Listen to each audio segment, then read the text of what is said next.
Magandang gabi, mga Lods. Ito na naman ang inyong lingkod, Kuya Kay. At mayroon na naman tayong kwento mula kay Carl ng Maynila.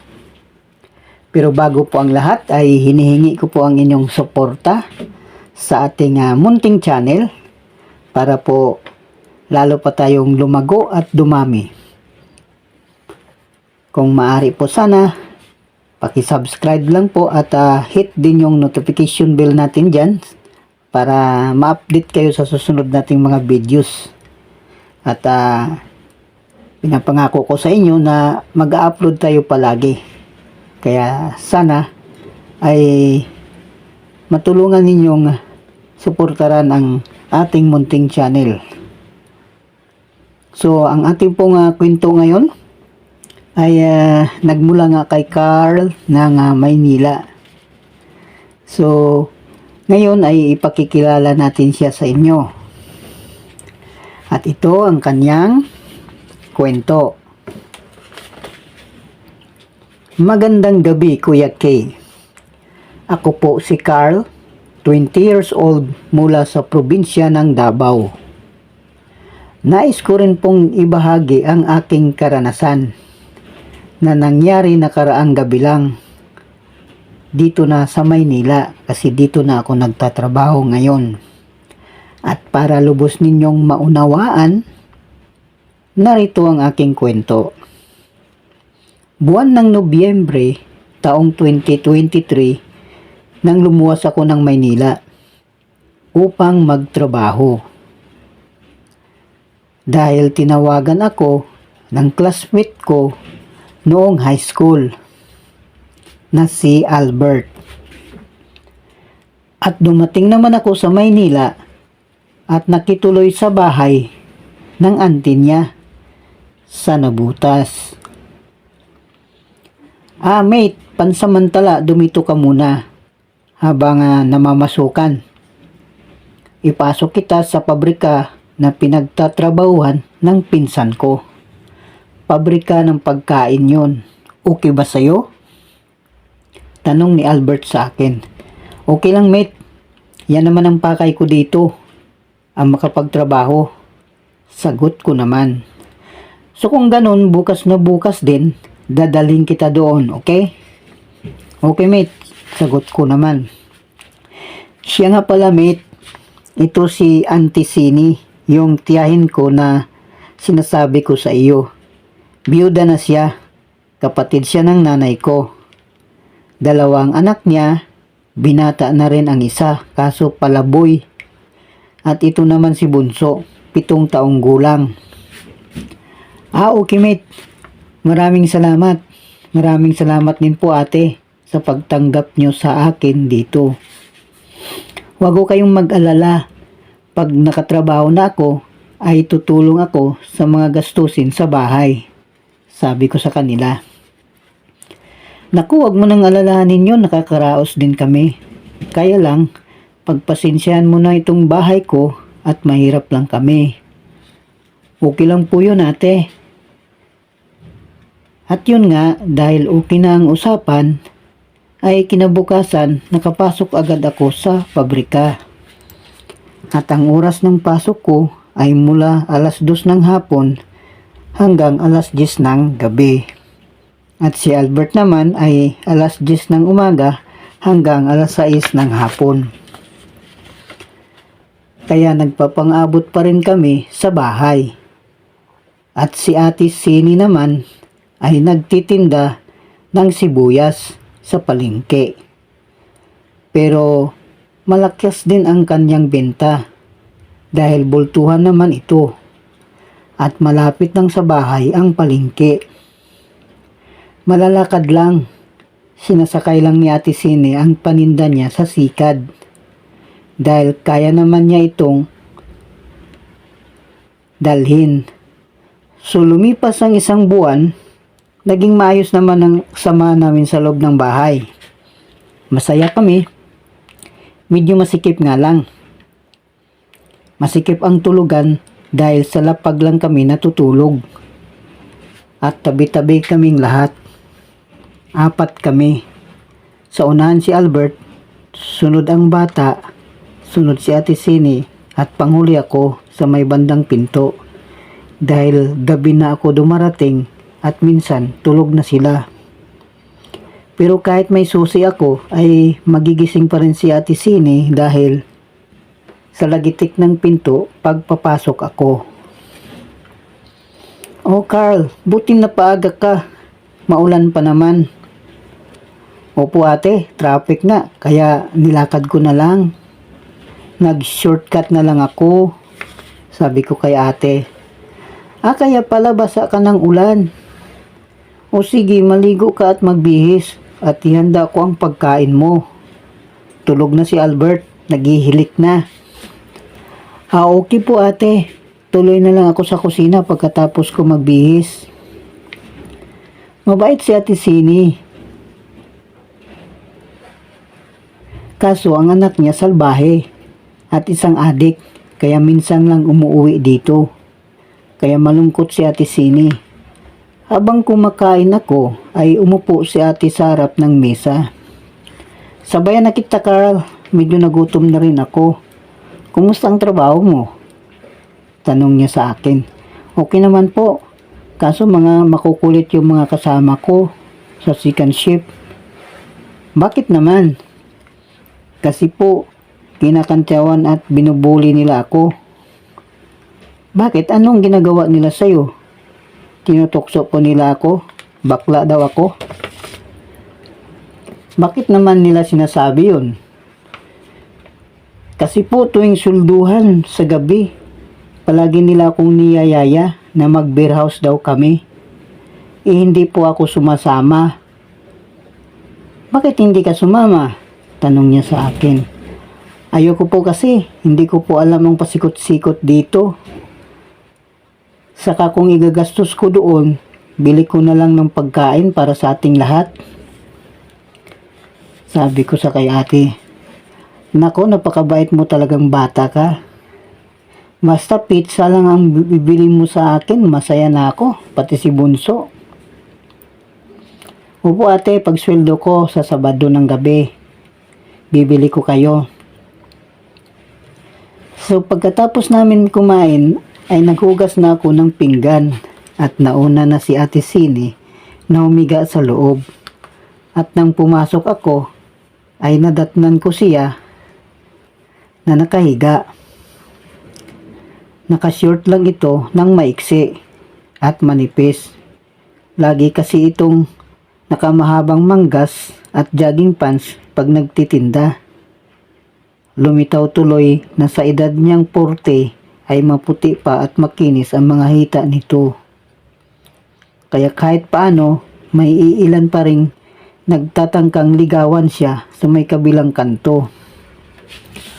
Oh Carl, bukas pala ng umaga, kasi umuulan ay pakihatid mo muna si Bunso sa school, ha? At mula alas 9:30 ng umaga, uuwi ako dito sa bahay. Saglit at dadalang kita ng almusal mo. Sige po ate, salamat po. At pumikit na ito. Ngunit ako ay pasulyap-sulyap pa rin sa kanya. Isang dipa lang ang layo niya sa akin. Kaya minsan, magigising ako, magkalapit pala kami, at magkadikit na. Minsan nang di niya namamalayan, payakap ito sa akin, akala niya unan pa ako. Baliwala lang yun sa akin. Hanggang isang gabi, araw na naman ang sweldo ko.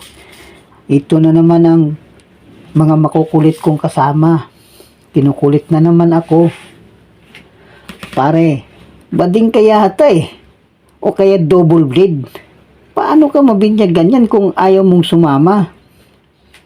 Kayo na lang mga pare ko, takot kasi ako eh. Bahala ka na nga, diyan ka na lang. Sa sinasabi ng mga tropa ko, ay agad tumawag ako kay Ate Sini. Sinubukan kong magpaalam. Hello po ate, niyayaya na naman nila ako. Pinipilit ako. Okay po bang sumama ako? Tanong ko sa kanya. Ay kung sasama ka sa kanila, nasa iyo yan. Dahil kung ibig mo nang tumikim ng babae, ay wala naman akong magagawa dyan. Kaya lang, baka magkasakit ka, masira pang buhay mo. Sa sinabi niya ay natauhan ako, kaya binaba ko ang phone at bumili na lang ako ng pizza at umuwi na lang. Pagdating ko sa bahay, ay agad akong sinalubong ni Ate Sini. Pagbukas ng pinto, nang makita niya ang dala kong pizza,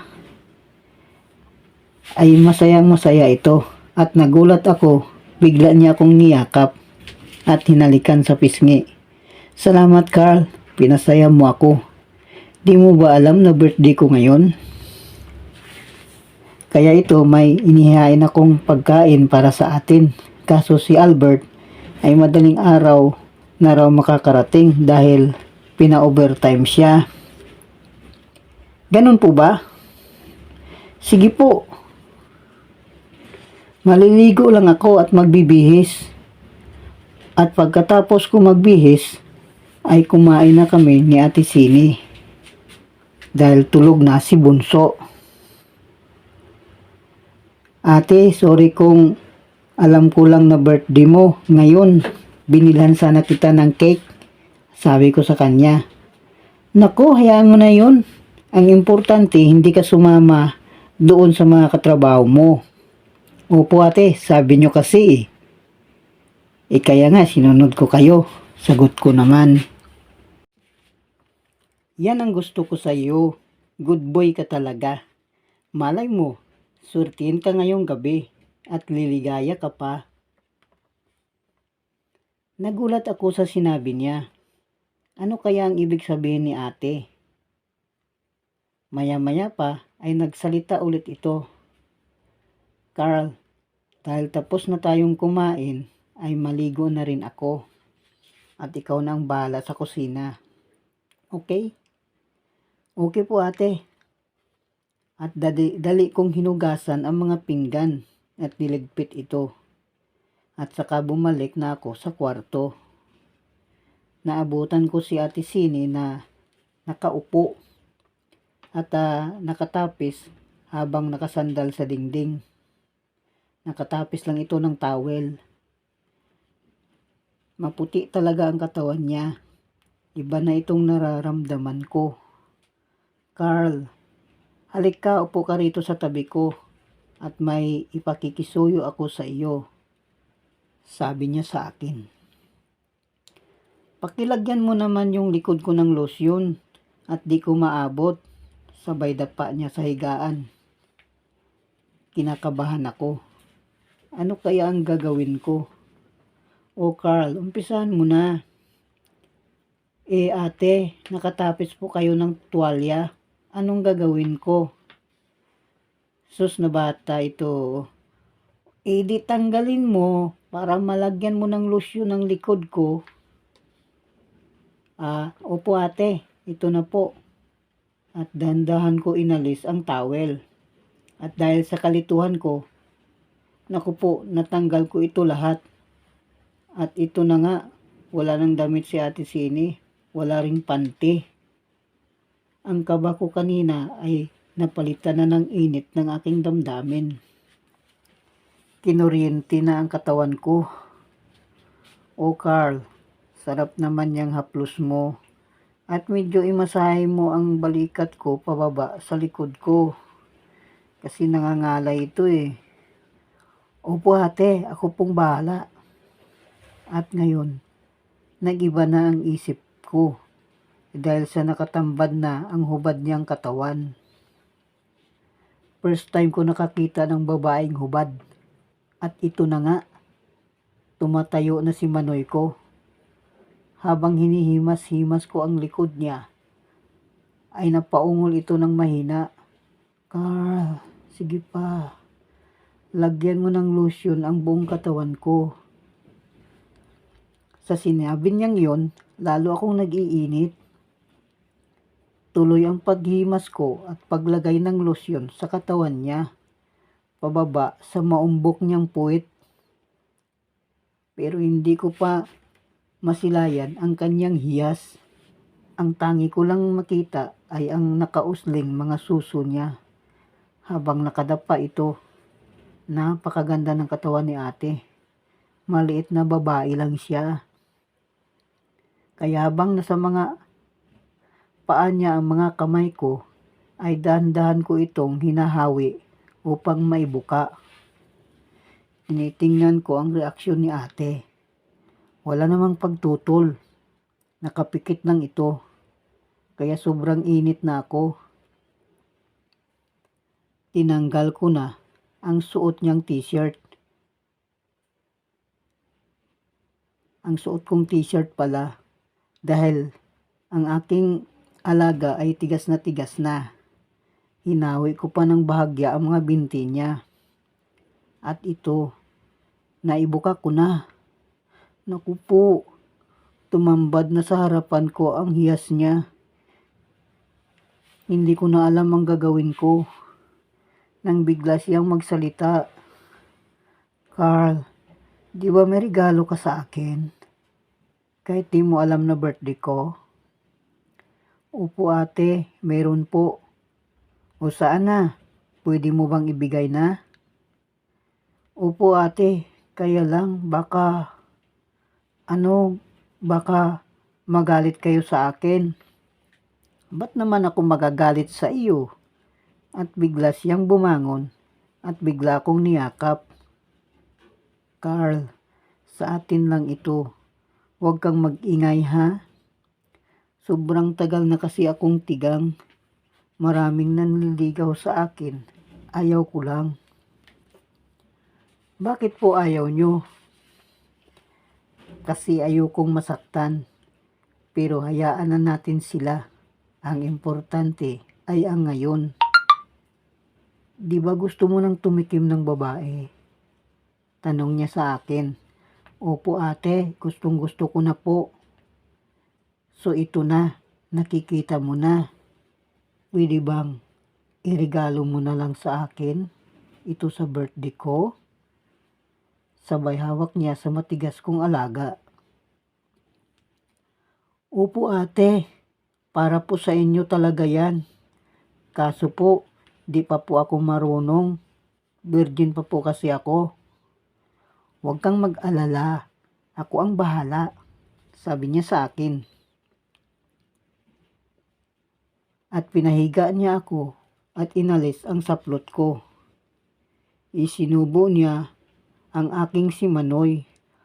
Oh, napaungol ako. Ngayon ko lang naranasan ito. Taas baba ang pagsubo nito at paikot-ikot sa loob ng bunganga niya. Abang binabati ang puno nito. Tumutunog pa ang bunganga ni ate pag inilabas niya ang pagsipsip dito. Ang sarap sa pakiramdam. Maya-maya lang, umikot ito sa akin habang subo ang alaga ko. Bumaliktad ito at nasa itaas na ng mukha ko ang mga hita niya. At unti-unti niyang tinakpan ng hita niya ang mukha ko. Lumapat sa mga labi ko ang hiyas niya. Wala na akong magawa kundi tikman ito. Medyo maalat pero tinuloy ko na. Kinain ko na rin ang hiyas niya. Habang sinusubo naman niya ang aking si Manoy. Sabik na sabik si ate. Naungol na siya. At maya-maya umalis siya sa pagkapatong sa akin. Humiga ito at ibinuka ang hita niya. Carl, ipasok mo na yan please. Hindi ko na kaya. Kailangan ko na yan. Ikaw ang mauna para matutunan mo kung paano ilabas-masok yan sa puday ko. Opo ate, sagot ko. At yun na nga, itinaas ko ang mga hita niya.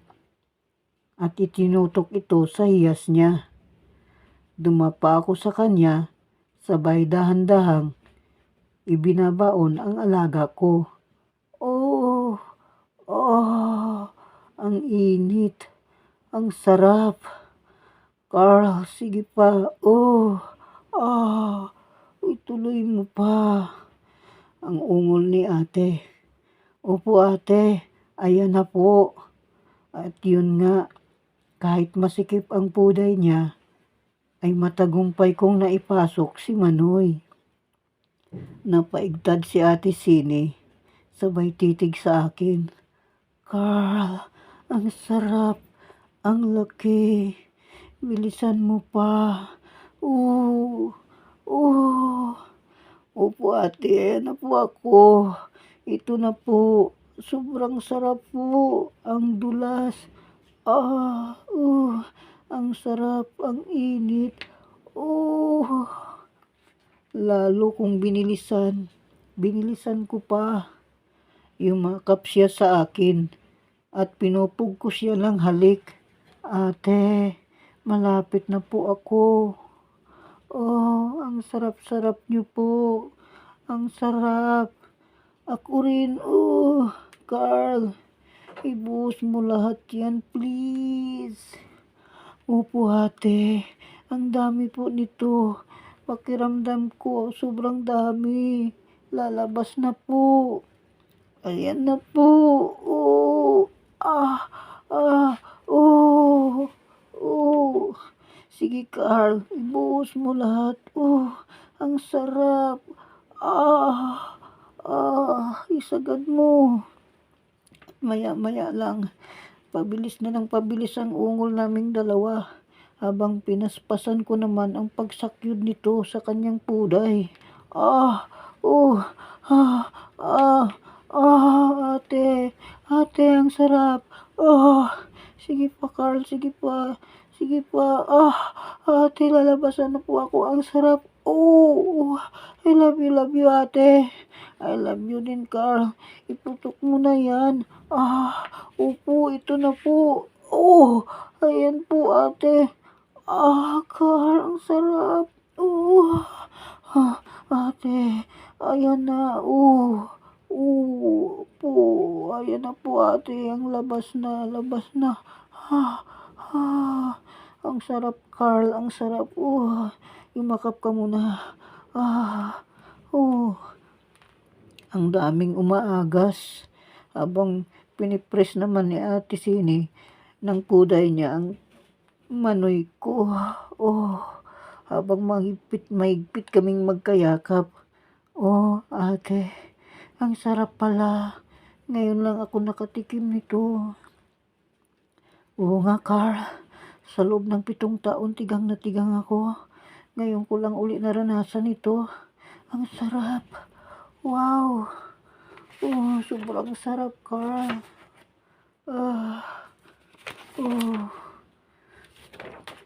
Diyan ka muna. Ha? Huwag mo munang bunutin. Sandali lang. Opo, ate. At yun na nga. Natapos ang unang gabi. Ang unang round ng iyuta namin.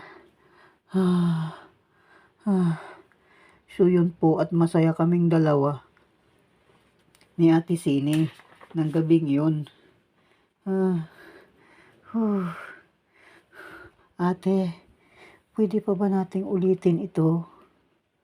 Oo naman, Carl. Kahit anong oras, basta wala si Albert dito.